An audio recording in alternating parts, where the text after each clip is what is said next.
Neighbors in Charles Village are consoling one another after a morning house fire sent 3 people to the hospital. But why the fire started, that's still up for debate. Police and federal officers are now out there investigating if it is, in fact, arson. Now, neighbors, however, believe it was a hate crime.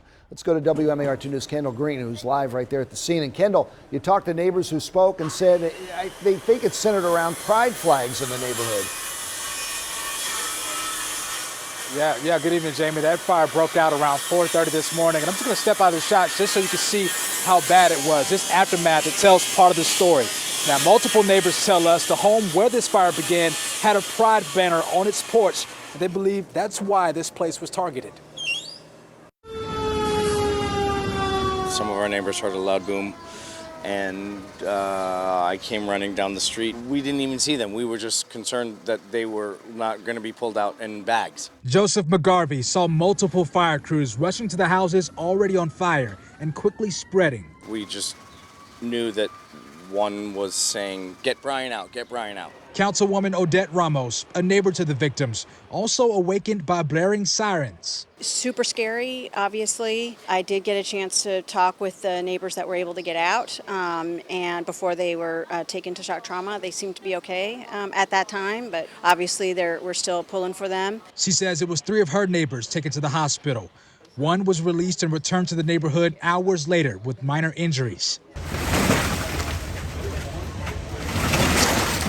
When I came around the corner with the dog this morning, and it was like 4:20, all the porches here roofs were on fire, which is what the banner was attached to.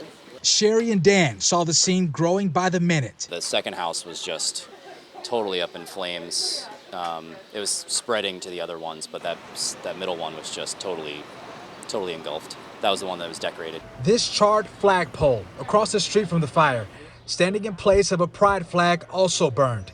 It once waved on Todd Brizzy's porch, though it's unclear if it was burned around the same time. Police pointed out, by the way, did you notice that your pride flag had been burned? I said, I had no idea. I had no idea what was happening. So, very surprising, to say the least.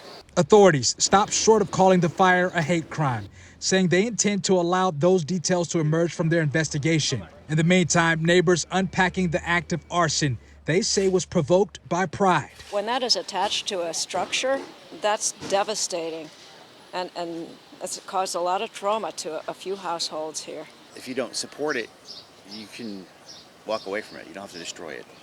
It's unnecessary, and it's a hate crime.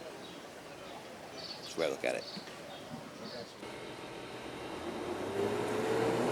Now, we've learned since that 3 pets did die in the fire, and as far as the 2 neighbors that are still in the hospital, they've been listed in critical and serious condition. Now, folks here, they say they're prayerful for their recovery. But for now, we're live in Able, Charles Village, Kendall Green, WMAR 2 News. All right, Kendall.